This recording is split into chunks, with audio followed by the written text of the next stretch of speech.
Queridos ouvintes, é um prazer participar do podcast Círculo de Leitura. Eu sou Bruna De Carlo, professora do Núcleo Básico do Centro Pedagógico da UFMG, e hoje trago reflexões que têm orientado a minha prática no processo de alfabetização das crianças e o papel das corporeidades neste processo. Vamos pensar juntos? Já estou ansiosa para trocar com vocês.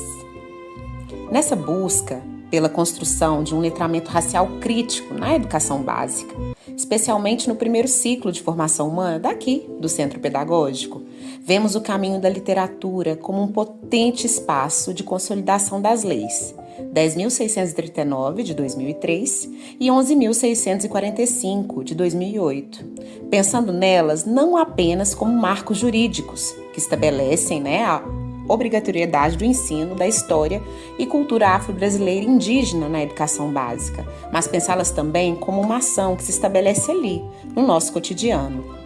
Eu, como professora negra, além da palavra, a minha corporeidade é um verso que conversa e dança com os meus estudantes, aqueles que eu tenho a honra de partilhar o caminho e os afetos. Quando nós retomamos assim, conceitualmente, o que é a corporeidade, pensando aqui comigo um pouquinho, nós temos algumas dimensões que a gente precisa destacar. Uma delas é a físico-motora, a dimensão da corporeidade que vai nos dizer da questão da biofísica, de como nosso corpo se organiza em todas as dimensões da individualidade. Nós temos também a relação afetiva relacional, que é aquela que vai dizer da questão do instinto, da pulsão e do afeto da nossa corporeidade.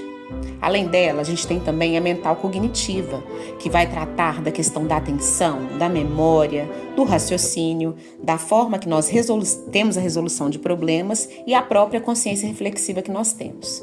E por último, e muito importante também, a questão sócio-histórica. E eu retomo os conceitos dessa forma fragmentada, mas nós vamos entender que as nossas corporeidades elas vão se manifestar por inteiro, sem essa fragmentação.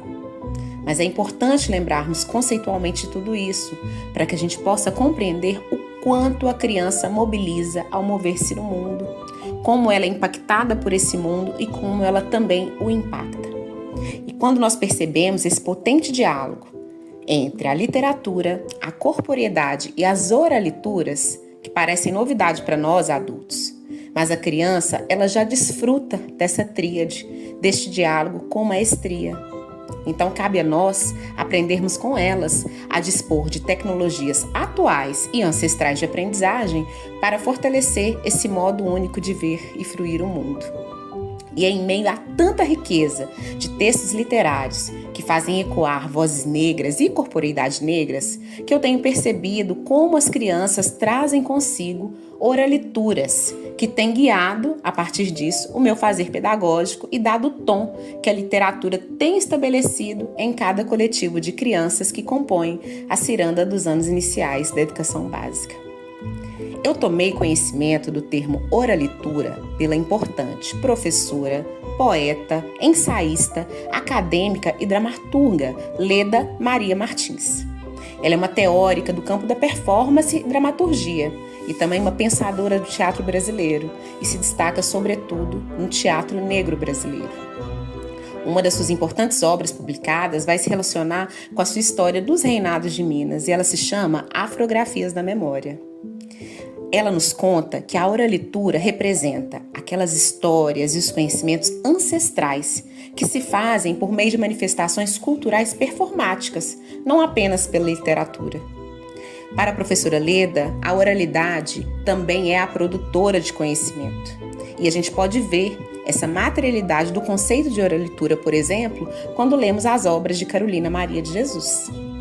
As crianças, então, vão carregar consigo uma poética da oralidade. É tão bonito de se ver, de viver, porque elas não separam, como nós adultos, o corpo da mente. Quando eu leio, por exemplo, O Pequeno Príncipe Preto, de Rodrigo França, eu peço a elas que me escutem com os olhinhos fechados, mas que deixem seus corpos se moverem à vontade. Em questão de segundos, as corporeidades se manifestam como uma representação viva daquilo que elas estão escutando. O corpo delas dá movimento à vida, movimenta aquilo que elas escutam. O corpo, a fala, o pensamento e a imaginação estão atuando ali juntos, como a boniteza de um sonho. E após a leitura, convido as crianças a acionar as suas próprias oralituras, para estabelecerem relações e correlações entre o vivido, o percebido e o contato com a sua ancestralidade. É um movimento importante, especialmente para a compreensão das corporeidades nas infâncias, na sua relação com o tempo, com o espaço, consigo mesma, com o outro e a sua relação com a natureza. E essa fruição literária, para mim, ela tem um caminho que se faz com e pelo corpo. E eu busco proporcionar esse tipo de vivência para os meus estudantes e a mim mesma. Nos permitir essa qualidade de fruição que ela se dá em inteireza, trazendo à cena cotidiana, obras literárias que trazem esse retorno, um contato com a nossa ancestralidade, é de uma riqueza que trará sementes para todo o percurso de vida de nossas crianças. E para finalizar, recorro novamente à Leda Maria Martins, e ela nos diz: corpo e voz são portais de inscrição de saberes. E que possamos pensar, sentir, querer, fruir e viver as oralituras do nosso tempo com um olhar sanconfiano, retornando ao passado para ressignificar o presente e construir o futuro. Axé!